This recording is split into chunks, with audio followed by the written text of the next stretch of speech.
مستقر بنا لیا۔ 1822 میں اپنے خلفاء و مریدین کے ایک جمع غفیر کے ساتھ شام کا سفر فرمایا اور ملک شام گویا آپ پر امٹ آیا۔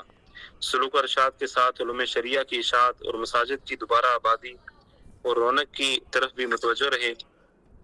بہت مختصر وقت میں لاتعداد لوگ آپ کے حلقہ میں شامل ہوئے اور جن میں فقہ حنفیہ کے عظیم فقیہ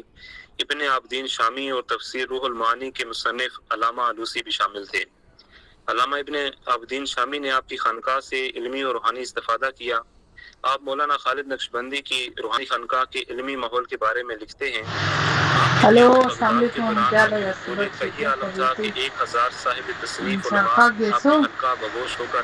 اور کن سامنے نام کھڑے رہتے تھے۔ مریجا وسیع ہے مولانا نا خالد نے بے شمار شاگردوں کی دستانہ تربیت جواب کی۔ دیا شاگردوں کے اپنے شیخ کے ساتھ محبت، ادب اور مکمل اطاعت بہت مشہور تھی۔ بغداد کے مفتی، اہل علم کے شیخ، بغداد کے گورنر اور وزیر داؤد پاشا کے استاد اسد صدر الدین آپ سے انتہائی عقیدت رکھتے تھے۔ آپ فرمایا کرتے تھے، اگر میرے استاد مولانا خالد مجھے یہ حکم دیں کہ اس دودھ کے برتن کو اپنے سر پر رکھو، اسے بازار لے جاؤ اور گھوم کر فروخت کرو، تو میں بغیر کسی تعامل کے ان کے حکم کی تعمیل کروں گا۔ ان کی علمی مجالس میں شیخ علی سویدی فرمایا کرتے تھے، مولانا خالد ظاہری اور باطنی علوم میں ایک بے کنار سمندر کی مانند ہیں، جبکہ ہم صرف ایک قطرہ ہیں۔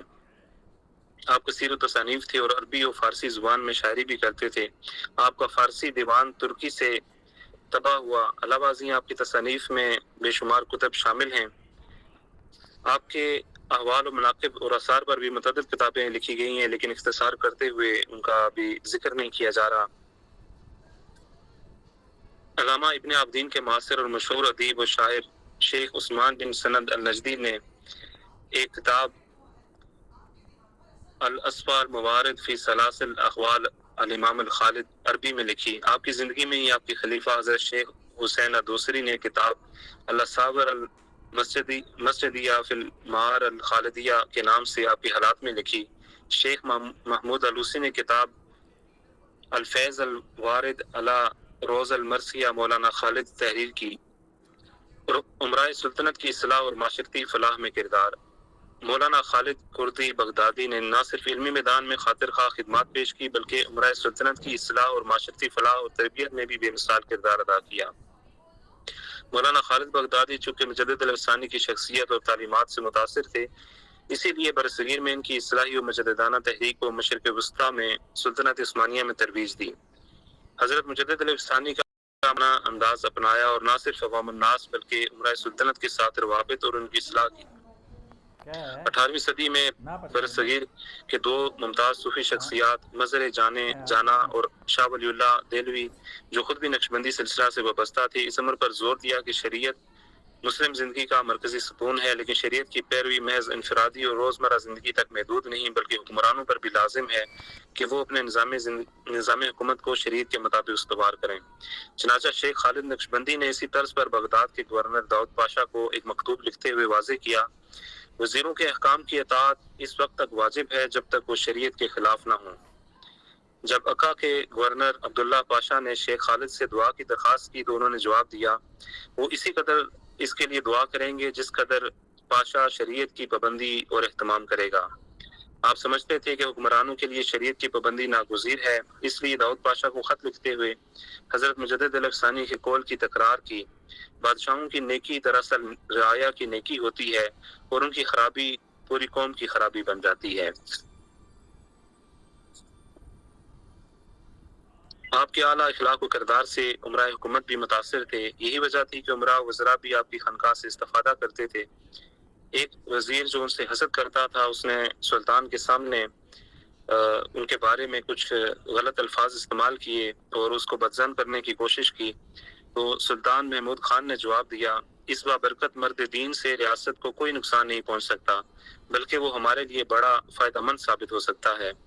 مولانا خالد بغدادی نے وزراء اور امراء سے تعلقات قائم کر کے معاشرے میں مروجہ بدعات اور خرافات کو ختم کرنے میں اہم کردار ادا کیا۔ خواتین کی تعلیم و تربیت۔ مولانا خالد بغدادی نقشبندی کے روحانی و علمی خانقاہ سے صرف مرد ہی نہیں بلکہ خواتین بھی استفادہ کرتی تھی۔ خواتین کی اصلاح تعلیم و تربیت کے لیے آپ نے خصوصی کاوشیں کی۔ آپ کی اصلاح معاشرہ کی تحریک میں خواتین کا کردار نمایاں ہے، جو سلسلہ طریقت کی تیزی سے پھیلاؤ میں نہایت مؤثر ثابت ہوئی۔ اور آج کے دور میں بھی آپ کی خانقاہ میں خاصا اثر و رسوخ و کردار ادا کر رہی ہیں۔ علماء دمشق و عیونہا فی قرن الثالث عشر الہجری میں مرقوم ہے۔ اگرچہ شیخ خالد کردی کی زندگی پر لکھی گئی تحقیق میں خواتین کا ذکر کم ملتا ہے، لیکن ان کی اہلیہ خدیجہ اور ان کے خانقاہ سے تعلیم و تربیت حاصل کرنے والی دیگر خواتین بطور معلمہ، منتظمہ، مالی معاون اور سیاسی رہنما کے طور پر سرگرم تھی۔ عبد الغنی ابراہیم الدروبی لکھتے ہیں، شیخ خالد کی ایک بیت من الحدیث، حاشیہ علی النہایہ فی فقہ شافعیہ، رسالہ فی اثبات الرابطہ، رسالہ فی آداب المرید، دیوان، حاشیہ تمتا سیال کوٹی، الحاشیہ عبد الغفور علی جامی شامل ہیں۔ اور یہ خود بھی بہت بڑے عالم تھے، اور ان کے آگے جو جس طرح میں نے مقالے میں بھی وہ بیان کیا کہ تقریباً 1000 صاحب تصنیف جو علماء تھے وہ آپ کے حلقہ ارادت میں شامل تھے۔ اور علامہ ابن عابدین شامی جو کہ مصنف ہیں رد المختار شرح در المختار کے، وہ آپ کے شاگرد تھے۔ اسی طرح امام آلوسی بھی آپ کے شاگرد تھے، اور بہت بڑے بڑے علماء جو تھے وہ آپ کے شاگردوں میں شامل تھے۔ بہت شکریہ جی۔ ملک افضل امان صاحب کینیڈا سے ہمارے ساتھ شریک ہوتے ہیں، آپ کچھ کہنا چاہیں گے ملک صاحب؟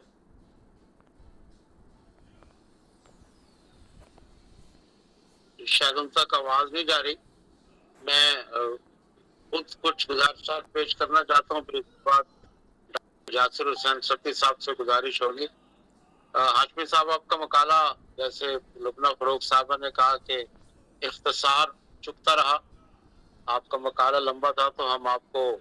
2 نشستیں بھی دے سکتے تھے، آدھا مقالہ آپ آج پیش کر دیتے، آدھا اگلی جمعرات کو پیش کر دیتے۔ بہرحال بڑی خوشی ہوئی، ہم نے جب یہ سلسلہ شروع کیا تھا تو پہلے یہ دوسرے پروگرام میں ڈاکٹر باقر خاقوانی مرحوم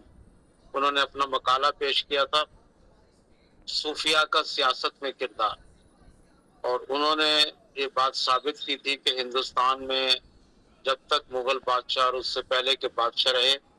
صوفیہ کرام براہ راست سیاست میں حق قوتوں کے ساتھ مل کر باطل کو شکست دینے میں مصروف ہے۔ امام ابن تیمیہ رحمۃ اللہ علیہ میدان جہاد میں نکلے، ابھی امام شمائل کا ذکر ہوا، وہ میدان جہاد میں نکلے۔ سید شیخ احمد سرہندی مجدد علیہ ثانی رحمۃ اللہ علیہ،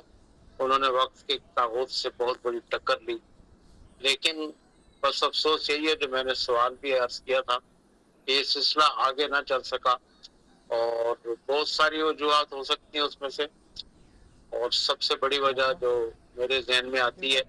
کہ وہ دور غلامی کی آلودگیاں ہیں۔ جس طرح دور غلامی نے ہمارے نظام تعلیم کو متاثر کیا،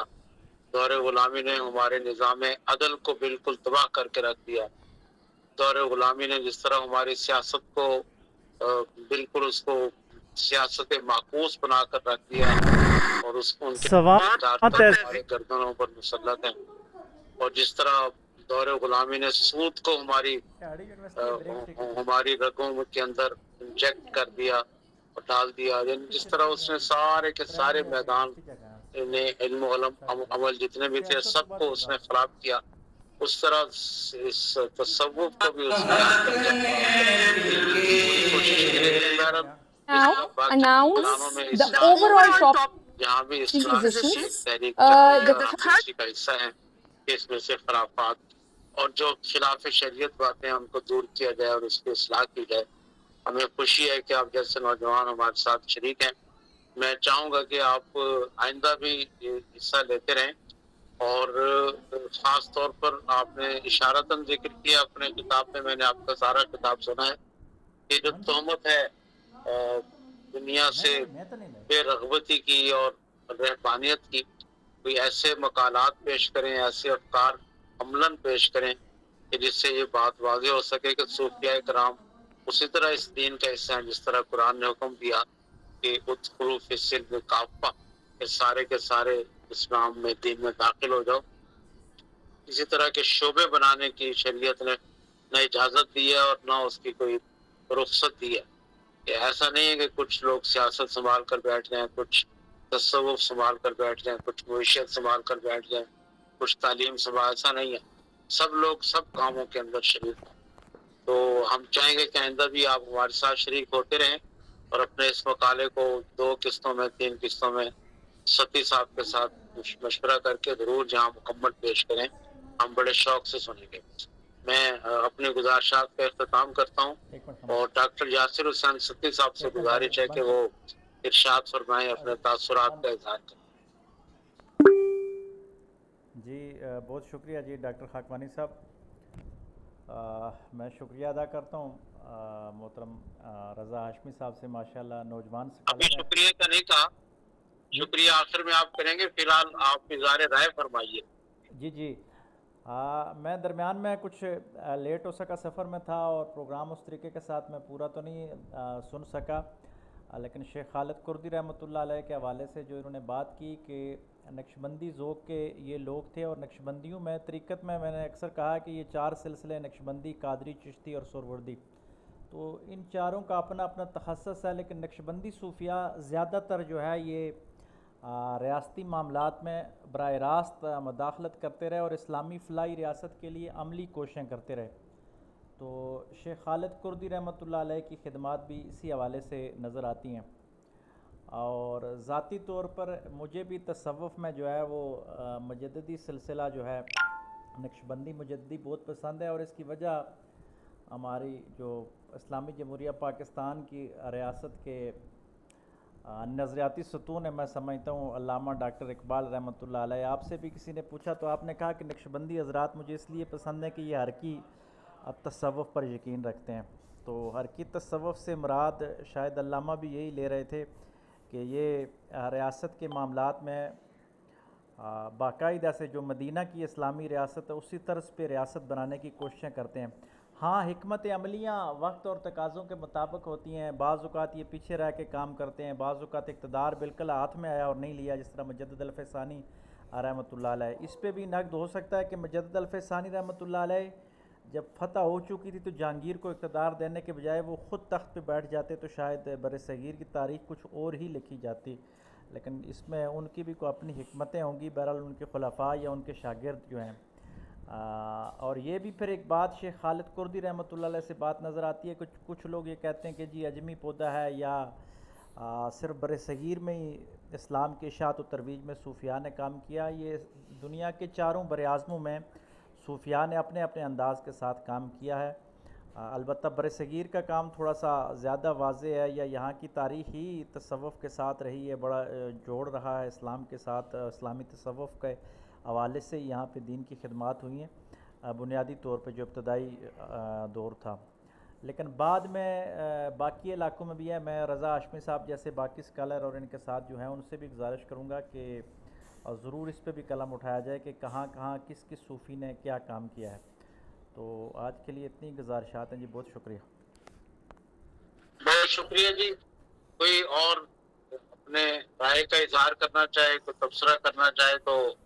یہ پلیٹ فارم حاضر ہے، ہاتھ کا نشان بنا دیں، اور اگر کوئی نہیں ہے تو پھر ہم دوسرے راؤنڈ کی طرف بڑھتے ہیں، اور بیداری فکر اقبال کے آئی ڈی سے جناب عثمان غادر صاحب سے گزارش ہے کہ وہ گفتگو فرمائیں۔ جی بہت شکریہ ڈاکٹر سید خاکوانی صاحب۔ جہاں تک خلافت عرضی کا تعلق ہے تو اگر قصہ آدم اور ابلیس کا مطالعہ کیا تو تخلیق آدم کا مقصد ہی یہی نظر آتا ہے کہ دنیا میں زمین پر اللہ تعالیٰ کی خلافت کو قائم کیا جائے، یعنی خلافت عرضی کو قائم کیا جائے، اور وہ صرف روحانی خلافت نہیں ہے بلکہ مکمل خلافت ہے، اس میں سیاسی، سماجی اور تمام کے امور ہیں، وہ اللہ تعالیٰ کی جو حکمت تھی وہ یہ تھی کہ مکمل طور پہ جسے ہم آج کہتے ہیں اسلامی نظام یا اقامت دین، تو خلافت تخلیق آدم کا مقصد یہی ہے کہ دنیا میں خلافت عرضی کا قیام ہو۔ اس کے علاوہ آدم علیہ السلام کو پیدا کرنے کا اور کوئی مقصد نہیں تھا۔ حضرت آدم علیہ السلام سے پہلے جو فرشتے تھے وہ اللہ تعالیٰ کی تسبیح، تحلیل اور بڑے صدق کے ساتھ خلوص کے ساتھ اور صفائی دل کے ساتھ کر رہے تھے. تو آج اگر یہ جو ہمارے سلاسل ہیں ان کا جو خلوص ہے اور ان کے جو دل کا جو صاف پن ہے، صفائی ہے، وہ اگر اس سلسلے میں ہو جائے، میں یہ عرض کرنا چاہتا ہوں کہ اس بات کو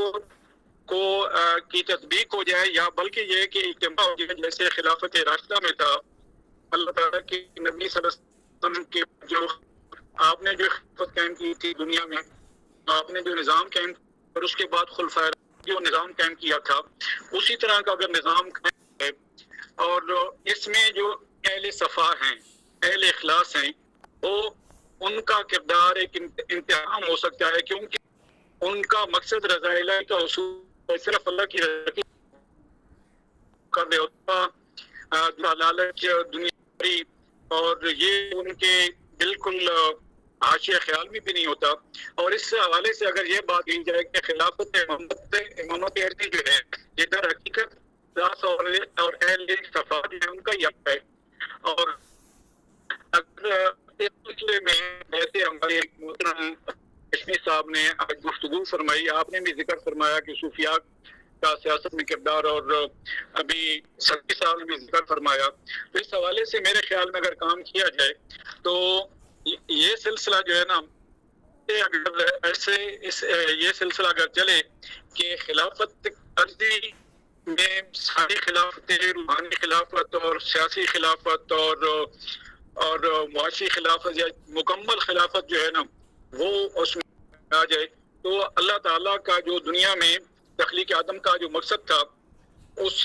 اور جس کے لیے اللہ تعالیٰ نے اپنے پیغمبر صلی اللہ علیہ وسلم کو بھی بھیجا تھا کہ هو الذی ارسل رسولہ بالہدی ودین الحق لیظہرہ علی الدین کلہ ولو کرہ المشرکون. تو یہ سلسلہ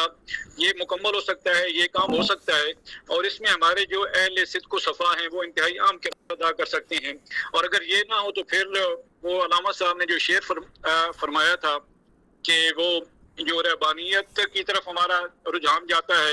اور یہ ہر مذہب میں یہ چیز ہمیں ملتی ہے. انہوں نے ایک شعر فرمایا ہے کہ رشی کے فاقوں سے ٹوٹا نمبر من کا ترسم، آسان ہو تو کلیمی ہے کار بے بنیاد.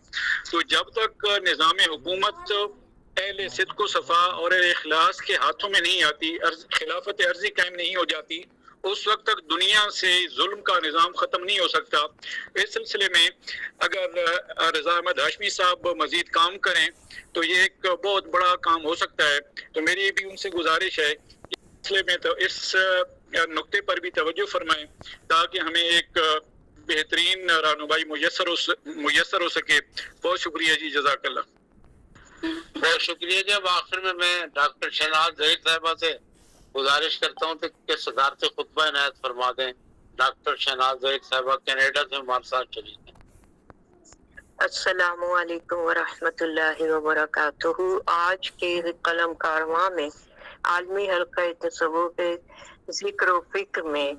مقالے کا عنوان مولانا خالد بغدادی رحمہ اللہ تعالی کی خانقاہ بطور تعلیمی، روحانی اور سماجی ادارہ. تو مقالہ نگار رضا احمد ہاشمی الخیری جو ایک ریسرچ اسکالر ہے مسلم یوتھ یونیورسٹی اسلام آباد میں. بہت اچھا مقالہ تھا آپ کا، جس کا خلاصہ آپ نے یہاں پر پیش کیا. انشاءاللہ آپ اگلی نشست جب آپ کی منعقد کی جائے گی تو آپ تھوڑا تفصیل سے مزید جو ہے ہمیں بتائیں گے. بے شک خالد بغدادی صاحب بھی آپ جو ہے کے بارے میں جو ہے مزید تفاصیل بتا دیں، کیونکہ واقعی میں تشنگی رہ گئی تھی. تو آپ نے یہ مقالہ اتنا اچھا لکھا ہے کہ مجھے تو کے اسلوب پر بہت زیادہ جو ہے اس وقت یہ چاہ رہا ہے کہ قابل تعریف اسے کہوں اور قابل ستائش ہے. اس طرح کے کمنٹس لکھ دو آپ کے مقالے پر. آپ نے عربی اور فارسی کے بھی حوالہ جات دیے اور مستند اور معتبر حوالہ جات سے آپ نے اس کی تاریخ سے شروع کیا اور یہاں تک کہ آپ نے وفات تک جو ہے وہ ان کے علمی خدمات اور ان کی روحانی خدمات پر روشنی ڈالی. دوسرا، آپ نے بہت اچھے انداز سے اس سوال کا جواب دیا تھا کہ یہ جو روحانی خانقاہیں ہوتی ہیں یہ سیاست میں بھی تھوڑا بہت جو ہے وہ کچھ نہ کچھ کام کر سکتی ہیں. تو اس سلسلے میں تبصرہ جات جو تھے وہ بہت اچھے اور سوال و جوابات بہت اچھے رہے کہ جس میں عثمان غازی صاحب نے اور ڈاکٹر مسعود احمد مجاہد نے زبردست تبصرہ کیا، محترمہ لبنہ فروخ صاحبہ اور ڈاکٹر یاسر حسین ستی الخیری، ڈاکٹر ساجد خاکوانی اور ساتھ ہی میں جو باقر خاکوانی صاحب کا نام جو آیا تو واقعی ان کا مقالہ بہت زبردست ہے کہ سیاست میں کس طرح سے صوفیاء کا کردار ہے. اور ڈاکٹر باقر خان خاکوانی رحمہ اللہ تعالیٰ بہت بڑے اسکالر تھے کہ جو ہمتاً مصروف رہتے تھے اور بہت متحرک شخصیت تھے کہ جو ممالک کے جو ہے وہ طالب کو دیکھ کر، طالب علم کو دیکھ کر کہ وہ اس کا رجحان کس طرف ہے، اس کی عمر کیا ہے اور وہ کیا حق ادا کر سکتا ہے اس سلسلے میں، اس کی مدد فرمایا کرتے تھے، تعلیمی رہنمائی فرماتے تھے اور بہت صاف دل تھے. اللہ پاک انہیں غریب رحمت فرمائے، آمین یا رب العالمین. آج کے مقالے میں مولانا خالد بغدادی القرطی کی خانقاہ کو جو ہے بطور تعلیمی، روحانی اور سماجی ادارے کے طور پر پیش کیا گیا، جس میں سب سے پہلے تو ان کی سیرت پر جو ہے روشنی ڈالی گئی. تو سیرت کے لیے تصوف میں جو ہے ہیگیوگرافی کی جو ہے اصطلاح جو ہے پیش کی جاتی ہے. ویسے بایوگرافی بھی کہتے ہیں لیکن ہیگیوگرافی جو ہے وہ خاص طور پر متصوفین کے لیے جو ہے ایک انگریزی کی ہے. میں نے بھی تھوڑا بہت کام کیا تھا اور ایک مقالہ لکھا تھا، تو اس میں یہ کہ ان صوفیاء کے جو ہے ولادت سے لے کر اور جو یہ تعلیمات حاصل کرتے ہیں اور جیسا ان کا بچپن گزرتا ہے اور پھر نوجوانی خاص طور پہ اور پھر اس کے علمی اسفار بھی اس میں شامل ہوتے ہیں تعلیم کے لیے. جیسے کہ ہمارے آج کے مقرر نے بتایا کہ تعلیم کے لیے بہت دور سفر کیا کرتے تھے، شام جانا، اور خالد بغدادی صاحب جو ہے وہ ہندوستان سے تشریف تھے. تو اس طرح کی جو ہے بہت ساری جو ہے وہ تعلیمی اسفار جو ہے ہوتے تھے پہلے، اور اس میں مسافتوں کا ذرا جو ہے وہ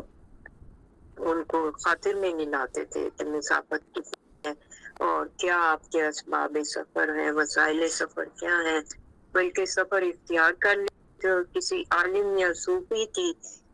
جو ہے صحبت کے لیے یا ان کی علمی نشستوں میں جو ہے ایک سالک کے طور پر جانے کے لیے لوگ بہت دور دور سے مہینوں کا سفر طے کرتے تھے اور تب کہیں جا کے ان کے پیغامات جو ہے حامل ٹھہرتے تھے تو مستفید ہوتے تھے، مستفیض ہوتے تھے اور اس میں جو ہے وہ ہر طرح مشاکل برداشت کرتے تھے. اب جوائنٹ عوامی ایکشن کمیٹی کہتی میں کیسے آتی ہے وہ اپنے تقویٰ کو اور اپنے جو ہے اپنے نفس کی اصلاح میں لگے رہتے تھے. اس پر بھی آپ نے تھوڑی بہت روشنی ڈالی کہ نفس کی اصلاح میں جو ہے وہ ایک متصوف کا، ایک صوفی کا جو ہے وہ مسلسل اپنے نفس کی اصلاح میں لگے رہنا جو ہے بسم اللہ الرحمن ضروری ہے، انتہائی ضروری ہے. تو آج کل مونسون کی صورت ہے اور بہت کم ہو گئی ہے، تو یہ خانقاہیں جو ہے ایک قسم و کرسی کا شکار میں یہی کہوں گی، کیونکہ ان کا بنیاد تو موجود ہے لیکن اس پودے کی آبیاری کے لیے جن چیزوں کی ضرورت پڑتی ہے اس میں کچھ کمی ہوئی ہے، کیونکہ اس پودے کی آبیاری کے لیے جو بہت ضرورت ہے کہ اصلاح احوال، اصلاح نفس پہ جو ہے وہ توجہ دی جائے. اور سماج کے لیے یہ کیسے کام کرتے ہیں تو اس میں انہوں نے صحیح بتایا کہ جیسے قرآن مجید میں نبی کریم صلی اللہ علیہ وسلم کو اللہ پاک نے حکم دیا تھا وہ عشیرت الاقربین، اپنے جو ہے قریبی حلقے جو لوگ ہیں، اپنے قبیلے کے لوگ ہیں، اپنے رشتہ دار ہیں، اپنے دوست احباب اور اعزاء و اقارب ہیں، سب سے پہلے ان کو اپنا بنا لیجیے، ان میں تبلیغ کی جاتی ہے. پھر یہ ہوتے ہوتے ان اعزاء کے اعزاء ہوتے ہیں، ان کے عزیز و اقارب ہوتے ہیں، تو یہ حلقہ پھیلتے یہ دائرہ پھیلتے جو ہے وہ معاشرے میں منتقل ہو جاتا ہے. اور پھر جب یہ جماعت بن جاتی ہے تو پھر یہ سیکھنے سکھانے کا عمل جو ہے مزید اس کو تیز کر دیا جاتا ہے اور اس میں مزید مشترک ہو جاتے ہیں اور اپنے عمل کے پیکر بن کر اس معاشرے کو ایک نمونہ فراہم کرتے ہیں، جس کی وجہ سے لوگ ان کے حلقے میں شامل ہوتے چلے جاتے ہیں، یہاں تک کہ پھر ان کا اثر و رسوخ جو ہے وہ اور ان کی تبلیغ اور دعوت و ارشاد جو بہترین انداز سے کی جاتی ہے وہ خلفاء تک بھی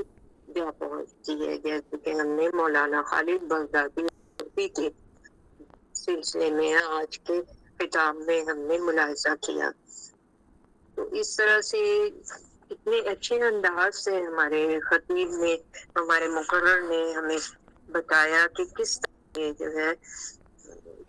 لوگوں کی اصلاح حوال کرتے تھے اور کس طرح سے معاشرے کے فتاوی بھی دینے کا عمل، جس رہنمائی کرنا، فتاوی دینے کا عمل یعنی آپ کے چھوٹے مسائل، دنیاوی مسائل جو ہوتے ہیں انہیں شریعت کی روشنی سے جو ہے، شریعت کی روشنی سے اس میں رہنمائی جو ہے اس کو داخل کرنا، یعنی ایک اندھیرے میں روشنی کا داخل کر دینا مومن صوفیات سے ہوا ہے اور ان کے حلیم الطبع اور شخصیات کے ذریعے ہوا ہے، اور ان کی جو ہے اللہ پاک پھر ان کو ایک نظر عنایت کر دیتا ہے، ایک نگاہ عنایت کر دیتا ہے جو ان کے عمل کی وجہ سے ہوتی ہے. چیز میں عامل ہوں گے تو آپ کی نصیحت بھی بہت زیادہ کارگر ہوتی ہے، جس سے حلقہ احباب بھی بڑھتا ہے اور تصوف کی روشنی کے لیے جو ہے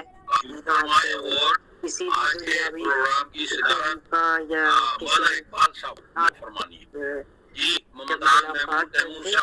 کچھ اثر ہوتا تھا، اس کی تاثیرات جو ہے وہ حکومت تک جا پہنچتی. بتایا مقالہ پڑھا، ہم لوگوں نے اس کے سوال و جواب کیے اور تبصرہ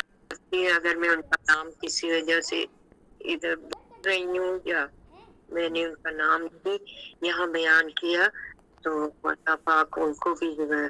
بہت زیادہ جزا دے. اور وہ سب اس میں شامل ہیں کہ اس بارے میں سوالات کہ خود لبنہ صاحبہ نے اتنا اچھا سوال کیا کہ ان کی تاریخ ڈالنی چاہیے تھی، ان کی کتب کے حوالے دینے تھے، جس کا مصنف نے بہترین انداز میں جواب دیا کہ عربی کی بھی تصانیف ہیں، فارسی کی بھی ہیں اور اتنی ساری چیدہ ان کی تصانیف بعد ہیں. تو عربی اور فارسی سیکھنے کی وجہ سے تمام صوفیاء کرام جو ہے وہ مزید جو ہے دنیائی تصور میں جو ہے بہت زیادہ کرتے رہے ہیں اور واقعی میں مورخ ہوتے ہیں، مبلغ ہوتے ہیں، داعی ہوتے ہیں، اپنے دور کو لکھنے والے ہوتے ہیں اور ڈائریز ہوتے ہیں. ان صوفیاء کرام کے کارنامے جو ہوتے ہیں یہ ڈائری ہوتی ہیں، کیونکہ ان کے حلقہ باب میں ایسے مریدین، ایسے سالکین، ایسے طالبین موجود ہوتے ہیں جو سینہ بسینہ بھی منتقل کرتے ہیں اور لکھ کر بھی جو ہے تمام واقعات ان کے جو ہے وہ اپنے سینوں میں بھی محفوظ کرتے ہیں اور کتابچوں کی صورت میں بھی محفوظ کرتے ہیں اور علمی مجالس کے ذریعے جو ہے یہ سلسلہ بھی، یہ سلاسل بھی آگے چلے جا رہے ہیں. تو یہ گویا اسی طرح سے سلاسل ہیں کہ جس طرح سے ہمارے یہاں جو التفسیر والحدیث النبوی شریف کی سلاسل ہیں، محدثین کی بھی ہم جو ہے سیرت پر جو ہے روشنی ڈالتے ہیں، ان کے بھی ملفوظات کو محفوظ رکھتے ہیں. تو اسی کی یہ ایک تحریک ہے، ایک اتباع ہے کہ صوفیاء کو جو ہے وہ ایک جو ہے مقام حاصل ہے. تو اللہ پاک جو ہے پاکستان میں موجود یہ جتنی بھی خانقاہیں ہیں اور ان میں جتنے بھی خانوادے بیٹھے ہوئے ہیں یا اس وقت خانوادے کچھ تھوڑا تصوف کا حق ادا کر رہے ہیں اور کچھ روشنی پھیلا رہے ہیں، یا ان کی خانقاہ اور ان کی چھت ایسا مرکز ہے کہ جس میں نماز کے لیے لوگ جمع ہوتے ہیں اور محافل ذکر و فکر کے لیے جمع ہوتے ہیں اور دینی محافل اور مجالس کے لیے جمع ہوتے ہیں، تو ان کے فرشتوں کی رحمت ہوتی ہے وہ جمع ہونے سے، تو وہاں پر مزید جو ہے اللہ حافظ ہے تقوی اور مزید جو ہے ان میں بہت باری حضور و خشوع للہیت جو لے کر آئے. آمین یا رب العالمین. آج کل ہماری خانقاہیں جو ہے وہ اسی کی محبت ہے اور ان کو اسی کی ضرورت ہے کہ وہ مزید اپنے اوپر توجہ دیں اور خود کو ایک مدرسہ ایک مکتبہ فکر بن کر دکھائیں کہ جس کا اثر و رسوخ جو ہے وہ کن تک چلا جائے. آمین یا رب العالمین. شکریہ. جزاکم اللہ. بہت شکریہ دکتورہ شہناز ظہیر صاحبہ. اب آخر میں ڈاکٹر جاسر حسین ستی جو اس حلقے کے منتظم ہیں ان سے گزارش ہے کہ شرکاء کا شکریہ ادا فرمائیں. جی الحمدللہ، اللہ تبارک و تعالیٰ کا لاکھ لاکھ شکر. حضور نبی کریم صلی اللہ علیہ وآلہ وسلم کے نظر عنایت اور بزرگوں کی توجہات کہ ہمارا ہفتہ وار پروگرام آج پھر خوبصورت انداز کے ساتھ سجا، اور میں جتنے بھی حضرات اور خواتین نے اس پروگرام میں شرکت فرمائی سب کی پرخلوص محبتوں کا بہت شکریہ ادا کرتا ہوں. بالخصوص رضا احمد ہاشمی الخیری صاحب کا بہت شکریہ کہ انہوں نے محنت سے مقالہ تیار کیا، اور امید اور یقین کرتے ہیں کہ آپ سب آئندہ بھی اسی طرح اس پروگرام میں شریک ہوتے رہیں گے اور اسی طرح اسلام کی سربلندی کے لیے کام ہوتا رہے گا. اللہ تبارک و تعالیٰ اس کو دنیا اور آخرت میں ہمارے لیے ذریعہ نجات بنائے. اسی پہ اختتام کرتے ہیں. ہفتہ بھر ہمارے پروگرامات ہوتے رہتے ہیں، اس میں ضرور شرکت فرمایا کریں. سبحان ربک رب العزت عما یصفون وسلام علی المرسلین والحمد للہ رب العالمین. جزاک اللہ خیر. سب کو خدا حافظ جی. السلام علیکم ورحمۃ اللہ وبرکاتہ. کل انشاءاللہ تعالیٰ سیرت کی محفل اسی طرح اسی وقت پر اسی پلیٹ فارم پر ہوگی. بیٹا بازل